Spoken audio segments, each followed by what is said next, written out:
Rajya Sabha seat വിഭജനത്തിന് ഇടതുമുന്നണി യോഗം ഇന്ന് ചേരുന്നുണ്ട്. വിട്ടുവീഴ്ചയ്ക്കില്ല എന്ന് CPIയും കേരള കോൺഗ്രസും വ്യക്തമാക്കിയ സാഹചര്യം കൂടിയുണ്ട്.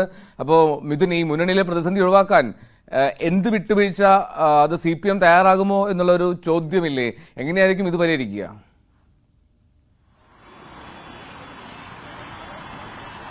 എൽദോ, രാജ്യസഭയിലേക്ക് ഒഴിവരുന്ന 3 സീറ്റുകളാണ്. അതിലൊന്ന് UDF-നുള്ളതും 2 ഇടതുമുന്നണിക്കുള്ളതുമാണ്. അതിൽ ഒരു സീറ്റ് നമുക്കറിയാം CPIക്ക് നേരത്തെ തന്നെ ലഭ്യമായിട്ടുള്ളത് തന്നെയാണ്. കൂടാതെ തന്നെ ഈ ഇടതുമുന്നണിയിലേക്ക് ജോസ് കെ മാണിയുടെ പക്ഷം കടന്നു വരുന്ന സമയത്ത് തന്നെ രാജ്യസഭാ സീറ്റുമായി കടന്നു വന്നിട്ടുള്ളതാണ്. അതുകൊണ്ട് തന്നെ തങ്ങൾക്ക് മറ്റൊരു ബാക്കി വരുന്ന ഒരു സീറ്റ് തങ്ങൾക്ക് തന്നെ വേണമെന്നുള്ള ആവശ്യത്തിൽ അവർ ഉറച്ചു നിൽക്കുകയും ചെയ്യുന്ന ഒരു പശ്ചാത്തലമുണ്ട്. അങ്ങനെയെങ്കിൽ CPM-ന് ഈ ഒരു സീറ്റ് നഷ്ടമാകുമെന്നുള്ള കാര്യത്തിൽ സംശയമില്ല. ഒരു വിട്ടുവീഴ്ച CPM തയ്യാറായാൽ മാത്രമേ ഘടകകക്ഷികളെ ഉൾപ്പെടെയുള്ളവരെ അനുനയിപ്പിച്ച് മുന്നോട്ട് പോകാൻ സാധിക്കൂ എന്നുള്ള കാര്യമാണ് ഈ ഒരു ഘട്ടത്തിൽ മുന്നിൽ നിൽക്കുന്നത്. ഇതുമായി ബന്ധപ്പെട്ട കഴിഞ്ഞ ദിവസങ്ങളിൽ തിരുവനന്തപുരത്ത് ഉഭയകക്ഷി ചർച്ചകളൊക്കെ തന്നെ നടത്തുകയും ചെയ്യുന്നു. പക്ഷേ ഇരു നേതാക്കളും വിനയ് വിശ്വവും ഒപ്പം തന്നെ ജോസ് കെ മാണിയും രണ്ടുപേരും ഒരു വിട്ടുവീഴ്ചയ്ക്കും തയ്യാറല്ല എന്നുള്ള നിലപാട് എടുത്തിരിക്കുന്നു. തങ്ങൾക്ക് അവകാശപ്പെട്ട സീറ്റ് ലഭിക്കണമെന്നുള്ള നിലപാടിലേക്ക് അവരെത്തുകയും ചെയ്തിരിക്കുന്നു. ഒപ്പം തന്നെ മറ്റ് ഘടകകക്ഷികൾ, ഇടതുമുന്നണിയിലുള്ള മറ്റ് ഘടകകക്ഷികളും സമാനം ആവശ്യമായി ഉയർന്നു വന്നുവെങ്കിൽ പോലും തന്നെ അത് പരിഗണിക്കാനുള്ള ഒരു സാധ്യത എന്തായാലും ഇല്ല. പക്ഷേ CPM ഒരു വിട്ടുവീഴ്ചയ്ക്ക്